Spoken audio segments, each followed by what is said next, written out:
Do you constantly get this vibe that you're in the wrong relationship? Then this episode of Love Bites is for you.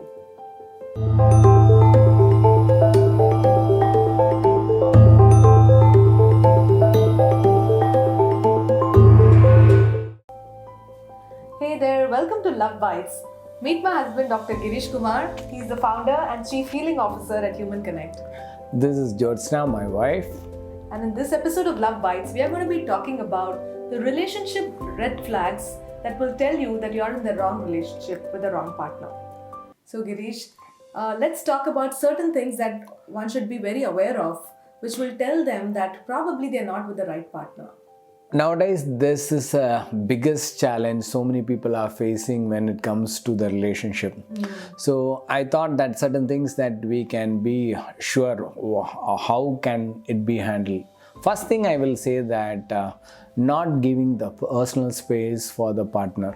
That is like micromanaging them, that being in saying them what to do, what not to do.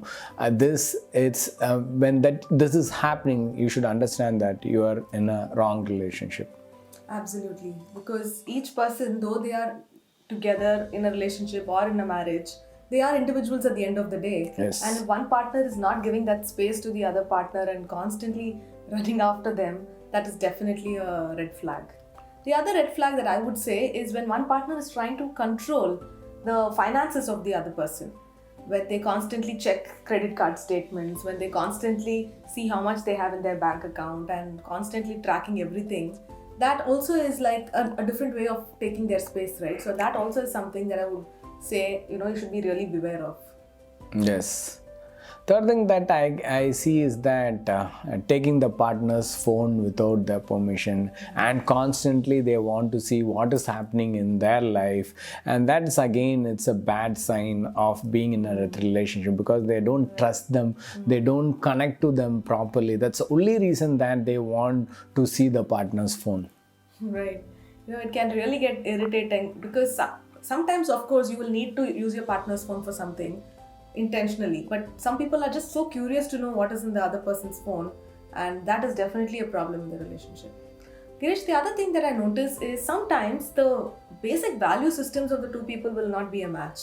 Okay. Right? For example, one person will really respect everybody around them, even the people who are working for them, like their driver and maid and the waiter at the restaurant. They'll really Correct. take good care of them. But maybe if the other partner, they notice that this person is not giving any respect to people around them, that could be a Yes, again, yes, because if they are not able to give respect to others, when they are getting contact with, but over a period of time after committed, the same thing can be happen to us also. That's again a very good point, Jyotsna. Then next thing is what I feel personally is that when we are in crisis, if our partner is not supporting us or not being with us, and again it is a sign where that we are not in a proper relation, because crisis can come for anyone at any time. So we should understand that we should support each other. The person who's put the blame and not standing with us when we are in crisis, so see that that we are in a wrong relationship. So true. One of the people in our book, right? I think when we interviewed him, he told us that don't just date a person and decide that it's a good relationship, because that's a very nice situation to judge a person. Go for a very difficult, like a Mount Everest trek, or go for a silent retreat. These are difficult situations, and at those times, if they're able to be there with you, then it's definitely a good relationship. The other thing I've noticed, Girish, is some people tend to compare their partner with another person.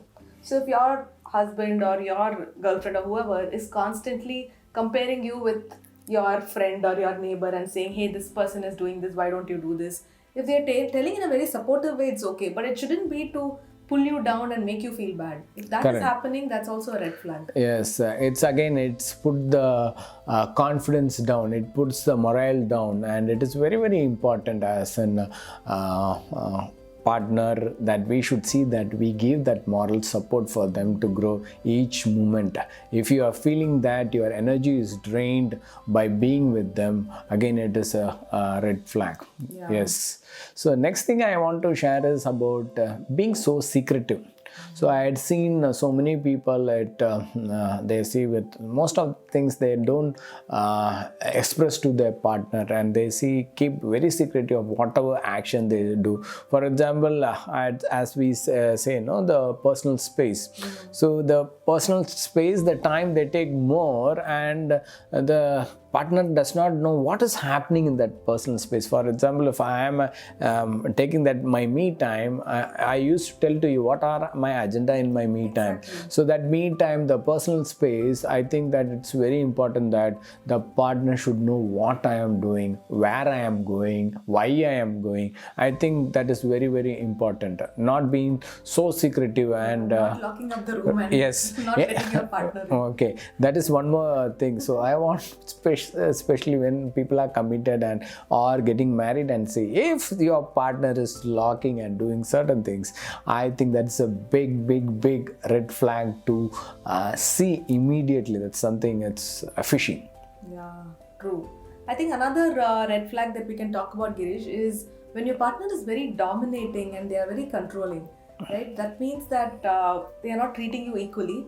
That's why they are dominating and they are trying to pull you down all the time. So when you find that the other person is dominating you at different aspects of your life, then it's definitely a good sign that you should think about being in this relationship or not. Yes, it's all about everyone need space, no? So when certain person is dominating, that is not giving us the love. We, after some time, that same relationship will be like turned into anger. After some times, automatically it goes to a certain part where that you don't want to even see their face. That's a threat, real threat it is. I think it all starts with trying to be possessive, and most people look at possessiveness as a sign of love. Yes, it is good to be possessive about your partner, that's a good thing, but then there is a degree of being possessive, right? Yes. After a point, it becomes abusive, it becomes dominating. That's when you need to really start thinking if you're with your right person or not. Yes. So if I wanted to conclude all these things, it's according to our personal boundaries, how much choice, how much can I tolerate, or how much degree I can hold this. So if any points that is resonating with you and see that it is connecting, that then you take action. It's not that bothering you, then take action. Otherwise, I think if you can handle it, no problem. Or you should. Some people will have very different value systems. Like one will be a vegan and another will eat non-veg throughout the day. But if they don't have a problem with each other doing that, then I think you shouldn't be worried about it. Yeah, so if you are so sure that my spouse should not have non-veg and all these things, then please think, rethink, and then take a decision, final decision what to do in that. Right.